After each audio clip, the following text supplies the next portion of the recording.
नमस्कार दोस्तों। आज हम क्लास 10 के एमसीक्यू के बारे में चर्चा करेंगे। पहला क्वेश्चन है सोडियम तथा प्लेटिनम को गलाने वाले अम्ल का नाम क्या होता है दोस्तों? Aqua regia. ये बार बार रिपीट होने वाला क्लास 10 के वार्षिक परीक्षा में रिपीट होता है दोस्तों कि सोने और प्लेटिनम को गलाने वाले कौन सा अम्ल का नाम क्या है दोस्तों? तो एक्वा रेजिया।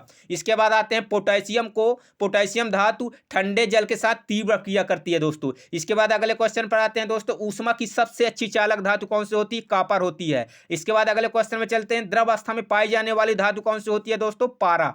इसके बाद सबसे अधिक क्रियाशील धातु सोडियम होती है दोस्तों। ये ऑक्सीजन के साथ क्रिया करने पर तुरंत जलने लगता है, ज्वलनशील धातु होती है दोस्तों। इसलिए इसको मिट्टी के तेल में भी डुबो कर रखा जाता है। कौन सी धातु को मिट्टी के तेल में डुबो कर रखा जाता है दोस्तों? तो सोडियम। इसका संकेत क्या होता है दोस्तों? Na। इसके बाद अगले क्वेश्चन पर चलते हैं दोस्तों, सोल्डर नामक मिश्र धातु पीबी और एसएन का अवयव है। मतलब सोल्डर किस मिश्र धातु से बना होता है दोस्तों? पीबी और एसएन से बना होता है। इसके बाद अगले क्वेश्चन में चलते हैं दोस्तों, प्रकृति में सोना स्वतंत्र अवस्था में पाई जाती है।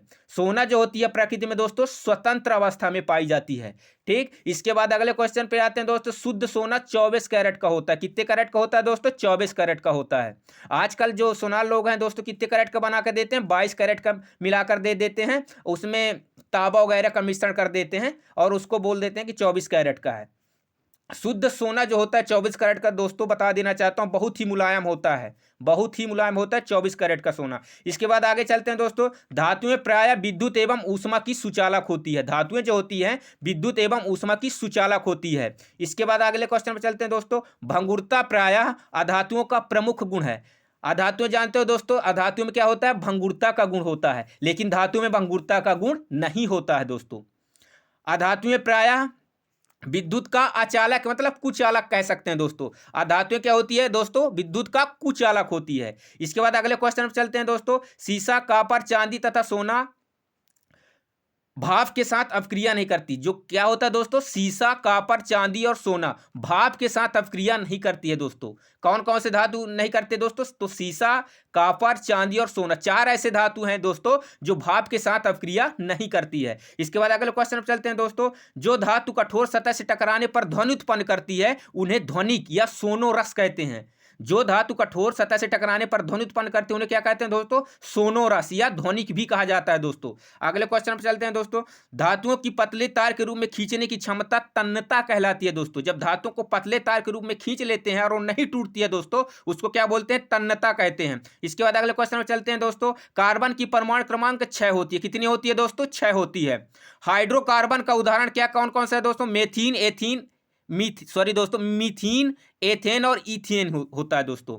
इसके बाद अगले क्वेश्चन चलते हैं दोस्तों, वायुमंडल में कार्बन अल्प मात्रा में कार्बन मोनोऑक्साइड एवं कार्बन डाइऑक्साइड के रूप में उपस्थित होता है। इसके बाद अगले क्वेश्चन चलते हैं दोस्तों, आईयूपीएसी का पूरा नाम, बार बार रिपीट होता है एमसीक्यू दोस्तों, 9 और 10 में काफी पूछे जाने वाला एमसीक्यू है। आईयूपीएसी का पूरा नाम, इसका पूरा नाम होता है international union of pure and applied chemistry. क्या होता है दोस्तों? International union of pure and applied chemistry. इसके बाद अगले पेज पर चलते हैं दोस्तों, इसके बाद एकल सहसंयोजी बंध बनाने वाले हाइड्रोकार्बन संतृप्त हाइड्रोकार्बन कहलाते हैं। एकल सहसंयोजी बंध बनाने वाले हाइड्रोकार्बन क्या कहलाते हैं दोस्तों? संतृप्त हाइड्रोकार्बन कहलाते हैं। इसके बाद आती है दोस्तों, कार्बन की संयोजकता कितनी होती है दोस्तों? 4 होती है। ये विकल्प के रूप में दे दिया जाएगा दोस्तों, कार्बन की संयोजकता कितनी होती है? ए नंबर में दे देगा 3, बी में 4 और सी में 8 और डी में 10। तो इसकी क्या कौन सी हो जाएगी सही आंसर दोस्तों? तो 4 हो जाएगी। 4 वाले ऑप्शन में हम टिक करेंगे। ये एमसीक्यू रूप में दे सकता है दोस्तों, या कि एक वाक्य के उत्तर में दे सकता है, कि सही जोड़ी में दे सकता है, किसी भी प्रकार का दे सकता है दोस्तों। अगला क्वेश्चन पर चलते हैं दोस्तों, सिरके में एसिटिक अम्ल पाया जाता है। सिरका में कौन सा अम्ल पाया जाता है दोस्तों? एसिटिक अम्ल पाया जाता है। इसके बाद अगले क्वेश्चन पर चलते हैं दोस्तों, शराब में एथिल एल्कोहल होता है। कौन सा क्या होता है दोस्तों? Ethyl alcohol. इसका सूत्र होता है दोस्तों C2H5OH। इसका क्या सूत्र होता है? यदि परीक्षा पूछ दे दोस्तों, इसका सूत्र होता है C2H5OH। इसका सूत्र होता है दोस्तों। अगले क्वेश्चन पर चलते हैं दोस्तों, कार्बनिक यौगिकों में समवायता का गुण पाया जाता है। किस क्या पाया जाता है दोस्तों? कार्बनिक यौगिकों में समवायता का गुण पाया जाता है। इसके बाद R बॉन्ड CHO एल्डिहाइड एल्किनल का समान सूत्र होता है। R बॉन्ड CHO एल्डिहाइड एल्किनल का समान सूत्र होता है दोस्तों। इसके बाद अगले क्वेश्चन में चलते हैं दोस्तों। भोजन नली का क्षुद्रांत भाग यकृत से पित्त रस प्राप्त करता है, ठीक है ना। तो हम जानते हैं यकृत से कौन सा रस स्रावित होता है दोस्तों, पित्त रस का श्रावण होता है, ठीक है ना। इस शरीर की सबसे बड़ी ग्रंथि होती है यकृत, जिसको इंग्लिश में लीवर भी बोला जाता है दोस्तों, लीवर, गुर्दा।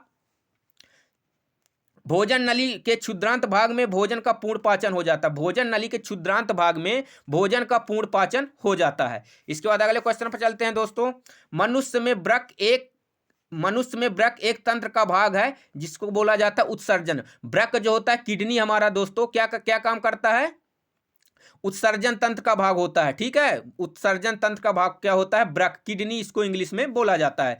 इसके बाद आते हैं पादप में जल का संवहन उत्तरदायी जाइलम होता है। जो जल का संवहन करती है दोस्तों क्या होता है, जाइलम करता है। और भोजन का जो संवहन करता है दोस्तों उसको क्या बोलते हैं, फ्लोएम बोलते हैं। पौधे में जल का संवहन किसके माध्यम से होता है दोस्तों, तो जाइलम के द्वारा। यदि भोजन का पूछा जाए तो किसके द्वारा होता है दोस्तों, भोजन का फ्लोएम के द्वारा होता है।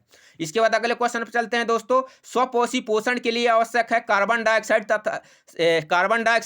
जल, क्लोरोफिल और सूर्य का प्रकाश। कौन कौन से 4 चीज आवश्यकता होती है दोस्तों, कार्बन डाइऑक्साइड, जल, क्लोरोफिल या सूर्य का प्रकाश। क्लोरोफिल का मतलब होता है दोस्तों जिस पत्ती का रंग हरा हो, उसमें हरा रंग किस लिए दिखाई देता है दोस्तों, क्योंकि उसमें क्लोरोफिल उपस्थित होता है। और उसमें कौन सी धातु होती है क्लोरोफिल में दोस्तों, तो मैग्नीशियम नामक धातु होती है। कौन सी धातु होती है दोस्तों, मैग्नीशियम नामक धातु होती है। इसके बाद अगले क्वेश्चन में चलते हैं दोस्तों। प्रकाश संश्लेषण की क्रिया पौधों में पत्ती में होती है। प्रकाश संश्लेषण की क्रिया होती है दोस्तों किसमें होती है, पौधों के पत्तियों में होती है प्रकाश संश्लेषण की क्रिया। इसके बाद चलते हैं दोस्तों। फेफड़ों में स्थित बद्धक्षुगम होती है। इसके बाद श्वसन की प्रक्रिया उपचयन अपक्रिया होती है। धन्यवाद दोस्तों, KPR चैनल को देखने के लिए धन्यवाद, बहुत बहुत धन्यवाद दोस्तों।